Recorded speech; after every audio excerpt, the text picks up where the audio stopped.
Okay, I think we got it. And then I'll just Yes. send it to you. Okay, thank you so Cross your much. fingers. Of course. All right. So your first question was, how can I display inclusiveness, cultural competence for support of individual and group perspectives in the library? The first thing that came to mind for me here was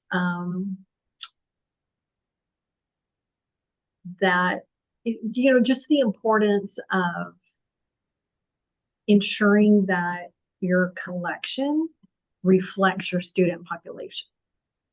Um, Something I think about is when I first started at an elementary school, they I got there and the population was about 80% Black and Hispanic.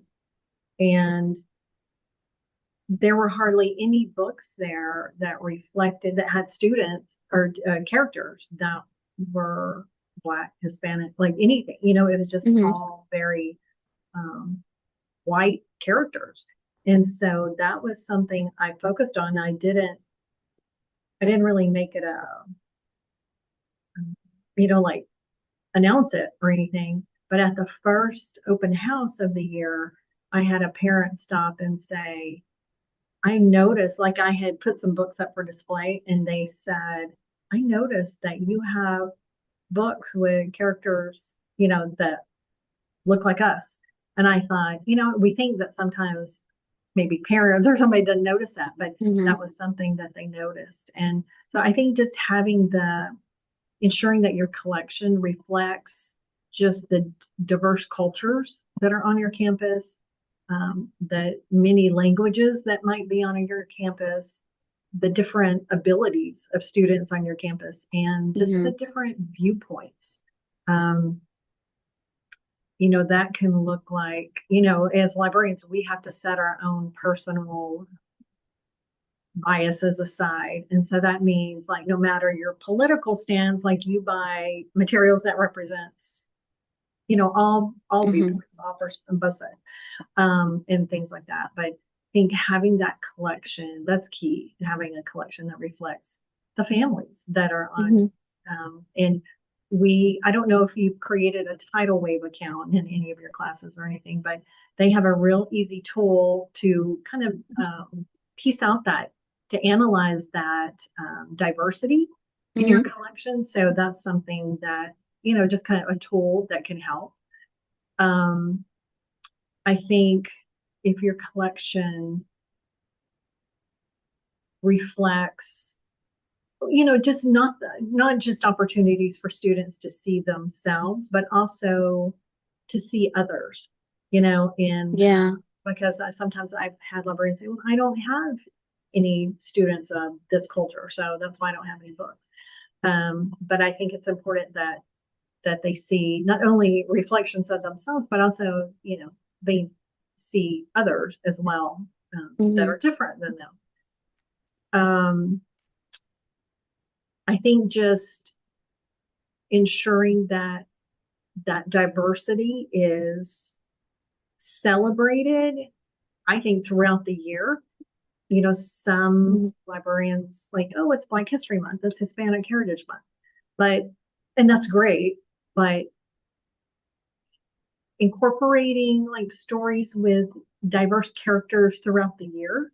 It's Hmm. not just like a one-time event. It's like, and it becomes part of the library and part of how families and students see you in the library. Just to have it to have diversity, like I said, represented all throughout the year in your lessons, or just Hmm. ongoing. It's in addition to having those cultural events or celebrations, throughout the year.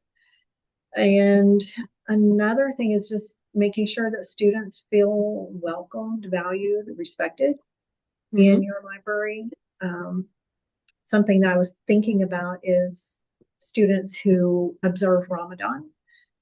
Usually, the library is the place where students go, and you know, you can either, like, students who are celebrating, like, who are observing Ramadan, okay, you come in and sit in the library. Or we had a librarian last year who created a Ramadan, uh, like a treasure box almost with different things that they could do, so they weren't just sitting in Mhm. the library. So it's just like making them like, okay, you're not just gonna, you don't just have to sit here, like you can be doing this or that. So I Mhm. think just making sure that all students feel welcome.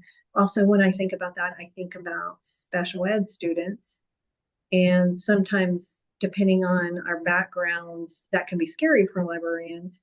Luckily, we have some librarians who come from a special ed background and can teach, the rest, but ensuring that all students come to the library, have that access, and working with those teachers to ensure you're meeting their needs, but that they are welcome to come and not just, I don't know what to do with them, so I'm gonna I'm not gonna reach out to them. So it's just kind of making sure that every grade level, including pre-K, sometimes we see this in pre-K where again, depending on your background, the librarian may have come with a high school background. They're like, I don't know what to do with pre-K. Mhm. Mhm. And so they don't really reach out to the pre-K teachers and encourage that checkout or, just engagement with books. And so we, on that end, are lucky to have Mary, who's our librarian at Cookin. And Mhm. so she has 3-year-olds and 4-year-olds. And so I laugh because when I have librarians who say, I just can't teach the kids to type in their lunch number and check out a book. Mary stands up and is like, I taught 3-year-olds how to do this. Like y'all can teach third and fourth graders, but Mhm. she said it's kind of like herding squirrels sometimes, but she has the same expectations for them, as in me. So That's that's awesome. just a kind of a grade level thing that I see a lot, as far as inclusiveness. As Mhm. special ed students often are not, or historically have not been included in pre-K sometimes, just because we're a little unsure what to do. Mhm. Um, any questions or anything about? That's kind of the first things I was thinking about for the first question. No, like that's what I also see, especially like working with Leanna. Like I see that the books are inclusive. She also like picks out books based on class period and like the level. Mhm, So it's like kind of seeing themselves in those books. She also does like student voices, so she lets them. That was it? Yeah, she lets them like pick their own books, and even if it's a little bit higher of a level, she still encourages them to get them, you mhm, know, even if it takes a little bit longer to read, but she's still very encouraging. yeah. um but yeah, that was also something that I thought of, was like for the celebrating the cultures. Um i my my theory was to make them like every month, to Mhm, also celebrate them like that, but like also incorporating them in the lessons is a very good way to also make the kids feel very welcome. mhm. Mm-hmm. And And then, oh, go ahead. no, sorry, Judy. Just that made me think of something specific to Uh-huh. your library. Um, the previous librarian had what was called a diversity shelf, and Mm-hmm. so had pulled a lot of different materials to that one shelf. When we got over there and we um, pretty much reshelved everything back in the collection, um, you know, I I feel like that diversity shelf idea was popular like in the early 2000s, 90s, 2000, like it almost highlighting, oh, Mm-hmm. look, we have diverse books.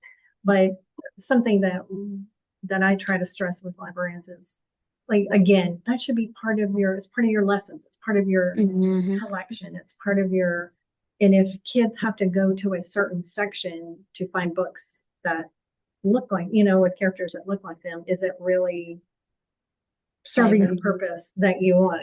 So it's a lot to Mm-hmm. think about, but that made me think of that with your library. But I think we reshelved everything back into the collection. But you may have a teacher ask, "Where's the diversity shelf?" And just Mm. say, "No, the great thing is our whole collection is diverse." And I will Mhm. tell you that hopefully, usually I get some money from state and federal department to use them like Title I campuses. It's a little like bonus for title campuses that lose a lot of books and where students Mm. are mobile and move. And I really, I don't want to overwhelm you, but I want to provide extra support as far as the collection Mhm. to help you, once it'll take you a while to start like analyzing the collection, see where gaps are and stuff, but I want to support you with that and kind of refreshing the collection. We purchased quite a few new books at the beginning of last year, went and shelved them. So um, but I just want to, like I said, I don't want to overwhelm, Yes. but I want you to know that you're going to be a focused campus money wise for me. Don't tell your principal that because then they may not give you any money. But for any like special projects, or if you see a section in biographies or whatever it is, and you think, oh, that looks sad, Mhm. then just kind of take notes, and then we can sit down together and look through your collection analysis and see areas. So just wanted to let you know you will be getting Yeah. money from me to Okay. help refresh that collection. So, Mhm. Mhm. um, Okay. so the next question, what changes could be made to the library to make it more accessible to people with special needs? Um, I think the first and foremost thing is making sure it's physically accessible. Uh-huh. We follow ADA guidelines. And so something to consider when you're thinking about moving shelves, at least 3 feet between shelves for any patrons who may be in wheelchairs or need that extra space. I think something else that we do is providing books in multiple formats. Mhm. So we have the physical book. We use Sora for our ebooks, but also last year we purchased some like Wonder books, so kids can be reading the book as they're listening. It has that attached listening device or playaways, something like that. Also, large print books. That's a lot of our. We have a couple of vendors who provide chapter books in that large print format.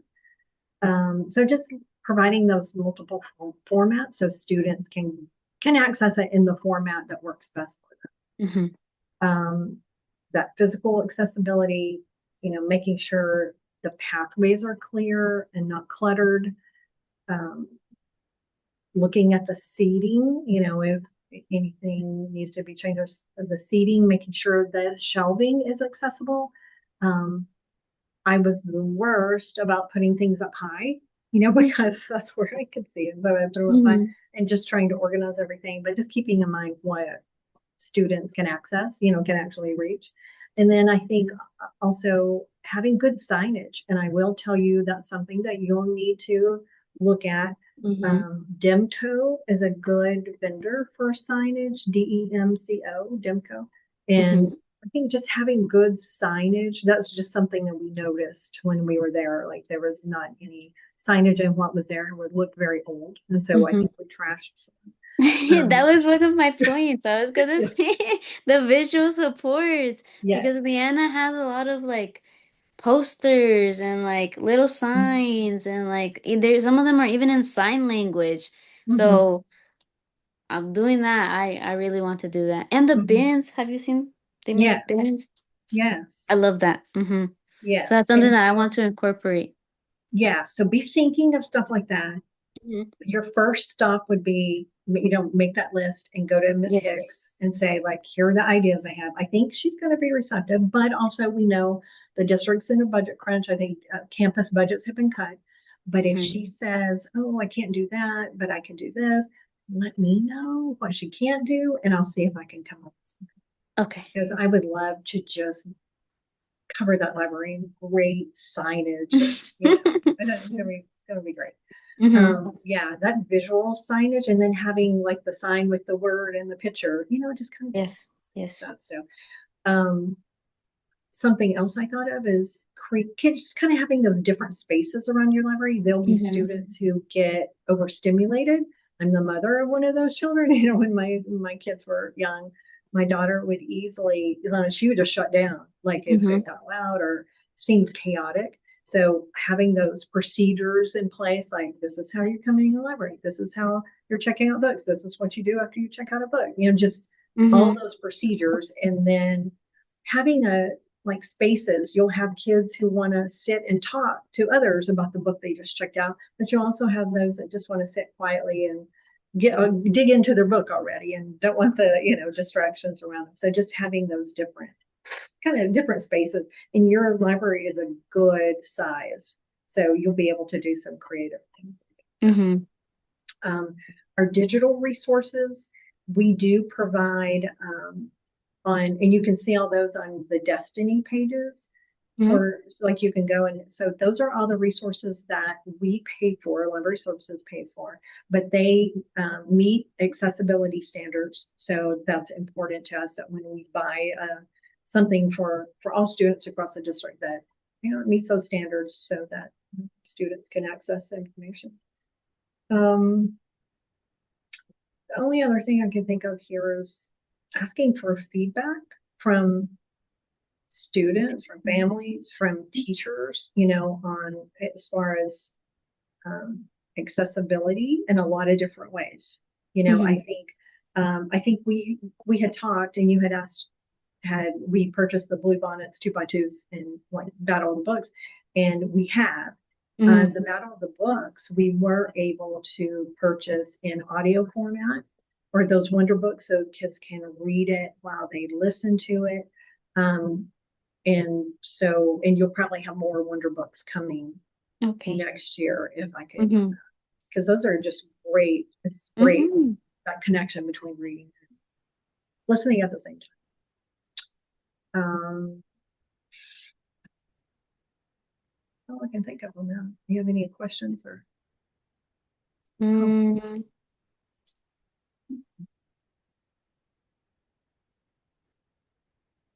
Oh, that was pretty much it. Something, and this is not really, it is accessibility, but it's not, your library is Mm-hmm. huge. It's open on both sides. Yes. So I know previously they had lined, the bookcases up kind of as a barricade, Mm-hmm. so students, and I know an issue was that staff members walked through the library to get from this hall to that hall.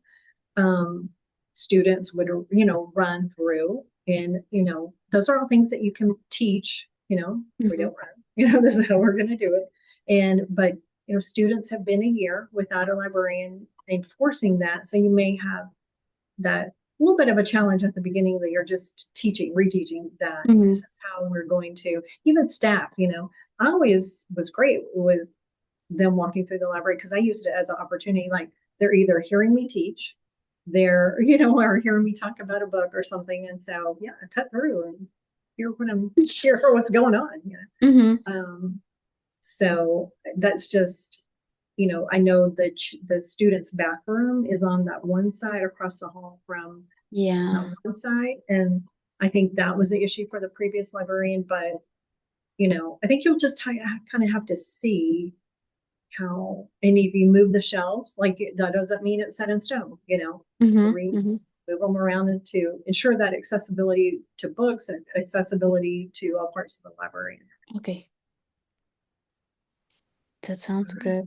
good. Yes, that I was worried about that. And I'm worried about there not being any wall space.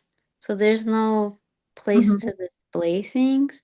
mhm. But I don't know. I have to see how it looks and work with Yeah, the space really. yeah, yeah. And maybe, I mean, that ceiling is really high, and I'm guessing I don't know what it's going to look like after, but I'm assuming it's going to still be high. But maybe we Yeah. can get creative, and Alicia is our instructional specialist in the Hmm. department, and like she's full of creative ideas and things. So any problem you have, run by her, and she can help. So I think this is just a real good chance for you to Hmm. reset everything at the school and Hmm. in the library. And so I think it's gonna be good. Yes, I'm very excited. Very. Mhm. All right, I'm going to stop the recording.